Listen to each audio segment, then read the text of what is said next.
जय हिंद साथियों, स्वागत है आप सभी का हमारे यूट्यूब चैनल अड्डा 730 स्टडी में। तो दोस्तों, रेलवे ग्रुप डी एग्ज़ाम के लिए सामान्य ज्ञान यानी कि जीके जीएस के टॉप 25 प्रश्न दोस्तों आपके लिए लेकर हाजिर हुआ हूं। सेट नंबर पहला है, 25 में से आपका स्कोर कितना रहता है आप हमें लास्ट में ज़रूर बताएंगे।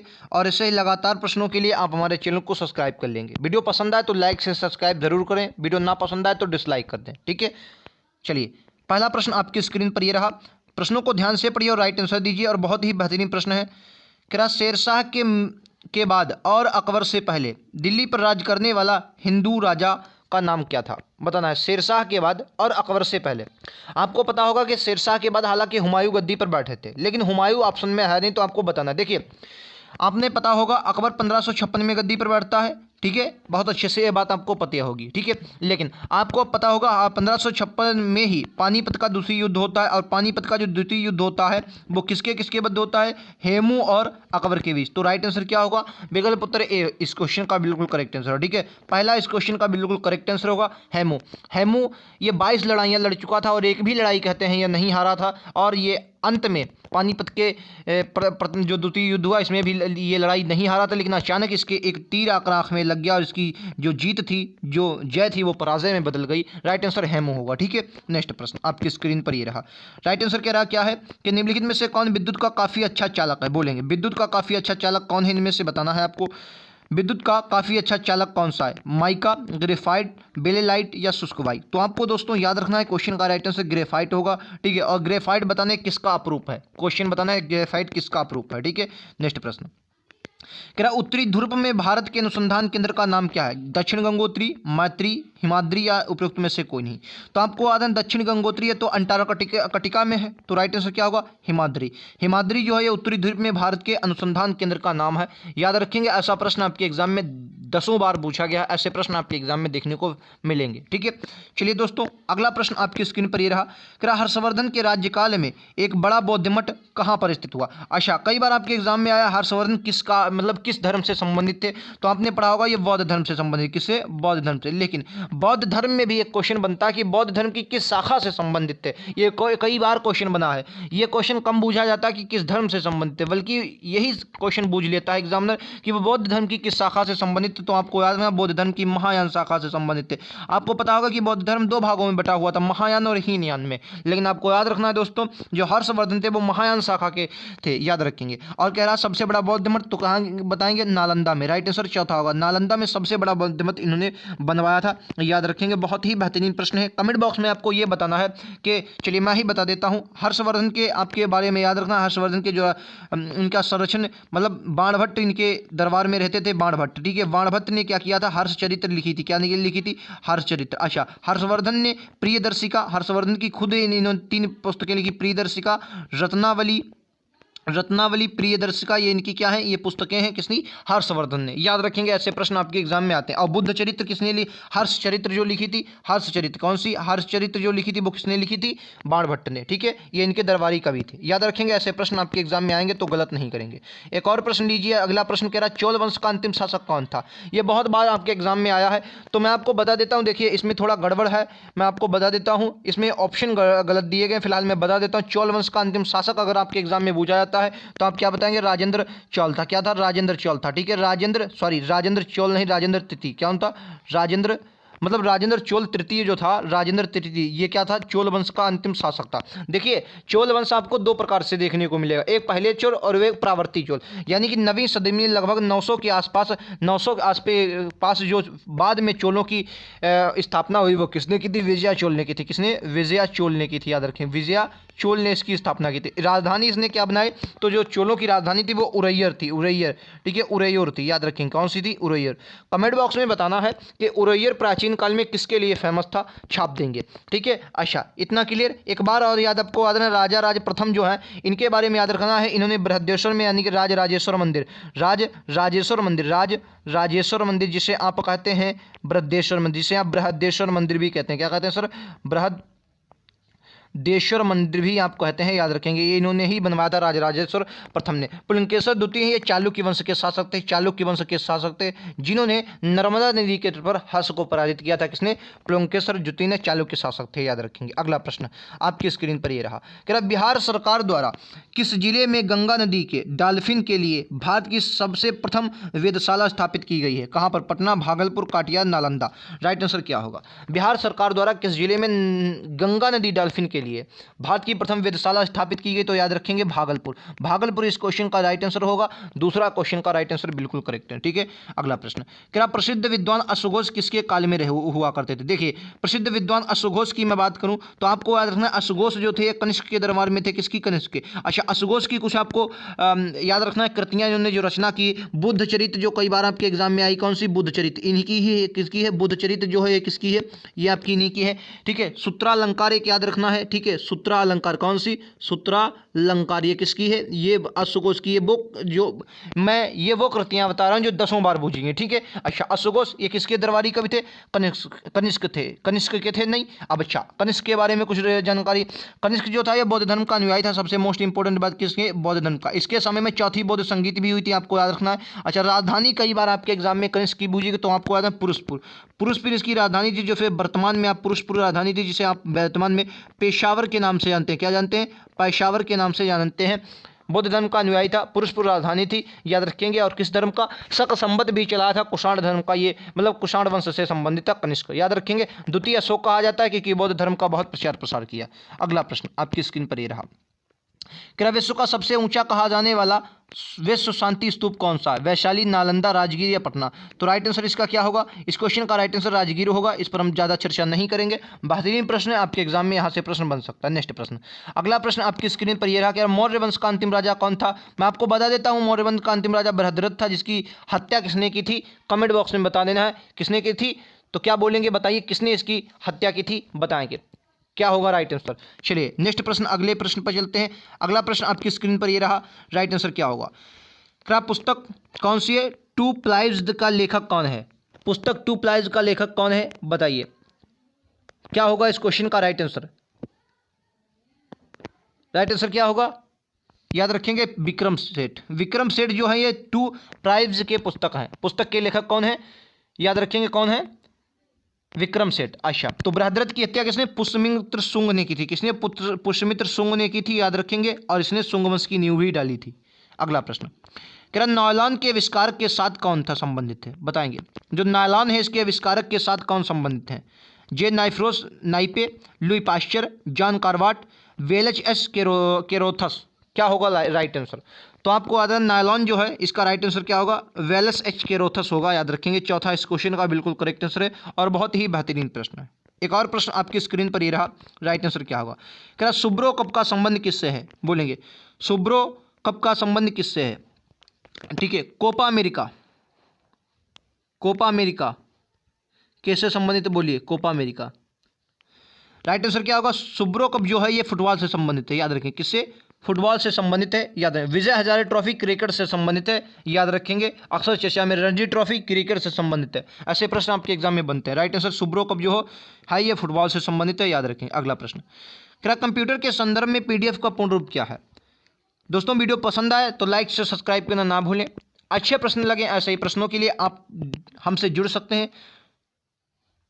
अगला प्रश्न आपकी स्क्रीन पर ये रहा, कि पीडीएफ का पूर्ण रूप क्या? तो आपको याद है पोर्टेबल डॉक्यूमेंट फॉर्मेट। दूसरा इस क्वेश्चन का बिल्कुल करेक्ट आंसर है और बहुत ही बेहतरीन प्रश्न है, पोर्टेबल डॉक्यूमेंट फॉर्मेट, याद रखेंगे। दूसरा क्वेश्चन का राइट आंसर, ठीक है। नेक्स्ट प्रश्न आपकी स्क्रीन पर ये रहा, कैबिनेट मिशन भारत कब आया था? पॉलिटी का एक बहुत ही शानदार प्रश्न। कैबिनेट मिशन, देखिए कैबिनेट मिशन जब आया तो इसके साथ 3 अंग्रेज अधिकारी आए, जिसमें स्टेफोर्ड क्रिप्स, एवी अलेक्जेंडर और सर पैथिक लॉरेंस शामिल थे। कौन कौन? एवी अलेक्जेंडर, स्टेफोर्ड क्रिप्स, एवी अलेक्जेंडर और सर पैथिक लॉरेंस। कौन? 3 अंग्रेज अधिकारी शामिल थे। इसी के द्वारा संविधान सभा का गठन किया गया, मतलब इसी की सिफारिशों पर संविधान सभा का गठन किया गया। आपके एग्जाम में आता है कि संविधान सभा का गठन कब की मतलब किसकी सिफारिश पर हुआ? तो आप कहेंगे कैबिनेट मिशन की। कैबिनेट मिशन जब भारत आया तब हुआ। कब आया? तो कहेंगे 1946 में, ठीक है। 1946 में कैबिनेट मिशन की सिफारिश पर ही संविधान सभा का गठन हुआ। कैबिनेट मिशन याद रखेंगे कब आया था? 1946 में। क्रिप्स मिशन कई बार आपके एग्जाम में आया, कब आया था क्रिप्स मिशन? तो याद रखेंगे 42 में। क्रिप्स मिशन कब आया था? 42 में, ठीक है। ऐसे प्रश्न आपके एग्जाम में बनते हैं, सॉरी 42 में, कब आया था? 42 में, याद रखेंगे, ठीक है दोस्तों। अगला प्रश्न, अंतर्राष्ट्रीय व्यापार का क्या उद्देश्य होता है?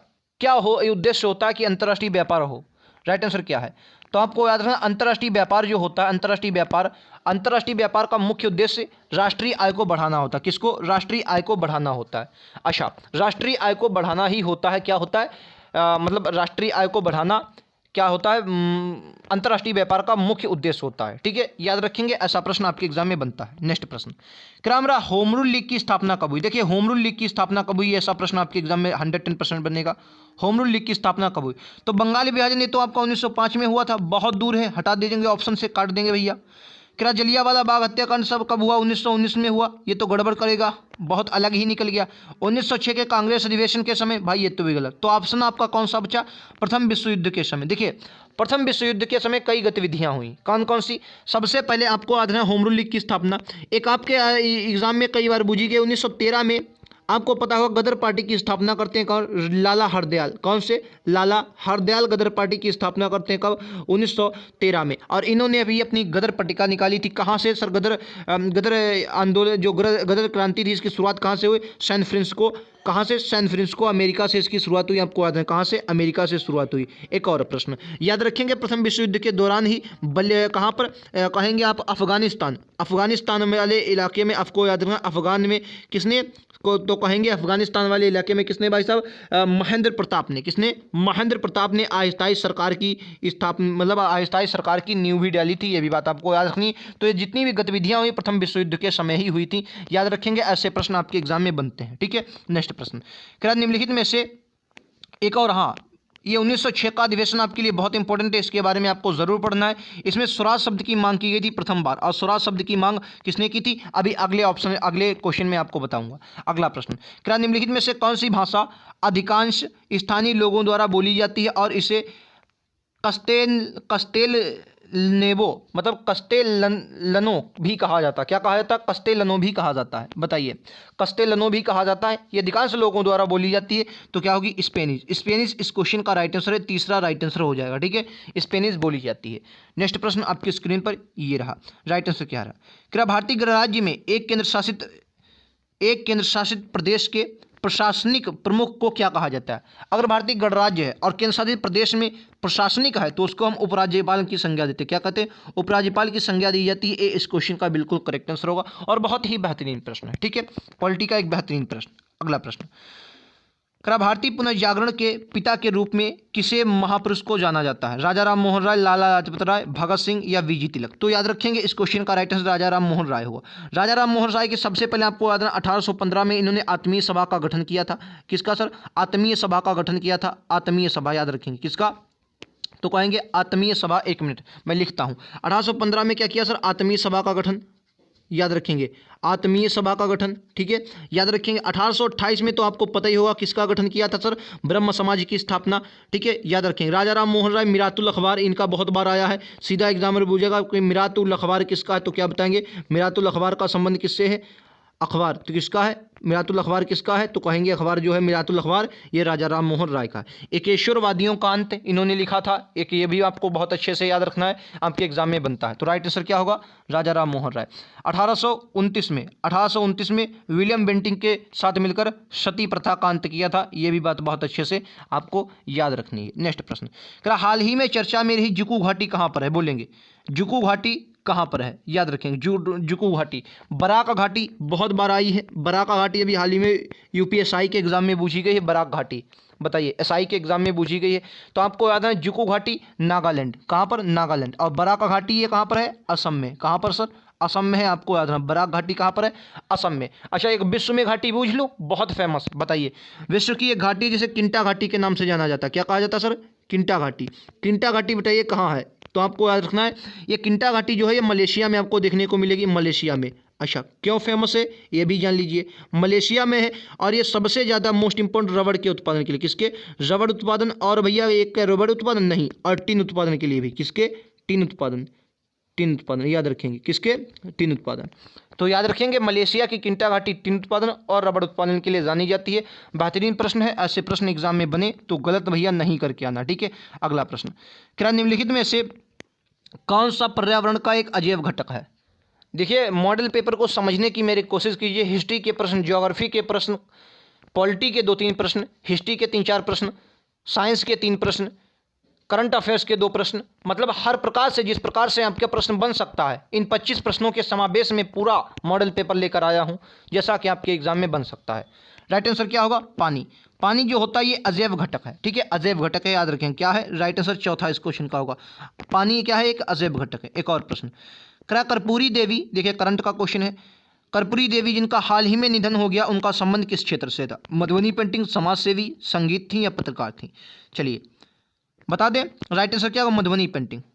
तो याद रखना है मधुबनी पेंटिंग ये कहाँ की फेमस है? बिहार, याद रखेंगे, ठीक है, बिहार की फेमस। अच्छा, संगीत के क्षेत्र में सर्व मोस्ट इंपॉर्टेंट जो पुरस्कार होता है क्या कहते हैं? Grammy award. ग्रेमी अवार्ड याद रखेंगे, ग्रेमी अवार्ड, अवार्ड, ठीक है, याद रखेंगे। नेक्स्ट प्रश्न, क्या भारत की राष्ट्रीय आय का अनुमान किसके द्वारा किया जाता है? भारत की राष्ट्रीय आय का अनुमान किसके द्वारा लगाया जाता है? अर्थ आयोग, योजना आयोग, पार्लियामेंट्री समिति, इनमें से कोई नहीं। तो देखिए इस क्वेश्चन का राइट आंसर इनमें से कोई नहीं। फिर भाई कोई कुछ तो होगा जो राष्ट्रीय आय का अनुमान लगाता है, तो मैं आपको बताता हूं। देखिए, राष्ट्रीय आय का जो अनुमान लगाया जाता है तो वो लगाता है केंद्रीय सांख्यिकी संस्थान, केंद्रीय सांख्यिकी संस्थान, जिसे आप इंग्लिश में CSO कहते हैं। क्या कहते हैं? CSO, शॉर्ट फॉर्म क्या है? CSO। CSO कहते हैं केंद्रीय सांख्यिकी संस्थान। कैसे निकालता है? तो चलिए मैं आपको एक शॉर्ट फॉर्म बताता हूँ। सबसे पहले GDP निकाली जाती है, भारत की GDP निकाली जाती है। अब GDP जो निकाली जाती है, फिर GDP में से क्या निकाला जाता है? अब GDP में से कुछ माइनस करके फिर यहाँ से आपका GNP निकाली जाती है। क्या निकाली जाती है? GNP। अब GNP में से जब मूल्यह्रास निकल जाता है, जब GNP में से मूल्यह्रास को निकाल देते हैं, क्या सर निकाल देते हैं? मूल्यह्रास को निकाल दिया जाता है, तो आपका क्या निकलता है? NNP। NNP क्या होती है? इसको कहते हैं नेट, मतलब इसको आप ये कह सकते हैं शुद्ध राष्ट्रीय उत्पाद। इसको क्या कहते हैं? शुद्ध राष्ट्रीय उत्पाद। अब जो शुद्ध राष्ट्रीय उत्पाद होता है यही हमारे देश की राष्ट्रीय आय होती है। शुद्ध राष्ट्रीय उत्पाद जो होता है यही हमारे देश की राष्ट्रीय आय होती है। अब इसको राष्ट्रीय आय को जब हम अपनी देश की जनसंख्या से भाग करते हैं तो प्रति व्यक्ति आय निकल आती है। अच्छा, CSO निकालता है केंद्रीय सांख्यिकी संस्थान।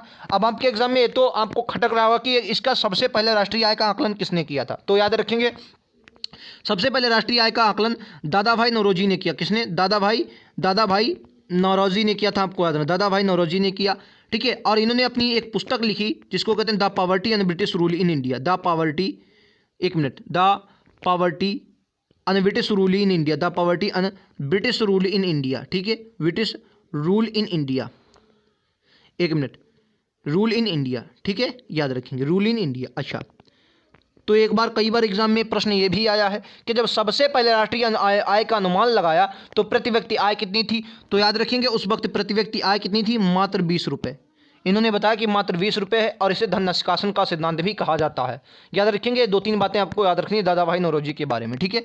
नेक्स्ट प्रश्न आपकी स्क्रीन पर ये रहा और यही हमारे आज के अंतिम प्रश्न थे। प्रश्न खत्म हुए यहीं पर। वीडियो कैसा लगा आप ज़रूर बताएं, मेहनत कैसी लगी। अगर मेहनत दिल से पसंद आई हो तो लाइक करना ना भूलें। वीडियो को लाइक ज़रूर करें, अपने दोस्तों में, अपने यारों में शेयर कर दें और चैनल को सब्सक्राइब करना ना भूलें। मिलते हैं अगले वीडियोज़ में, आज के लिए इतना ही। Thank you.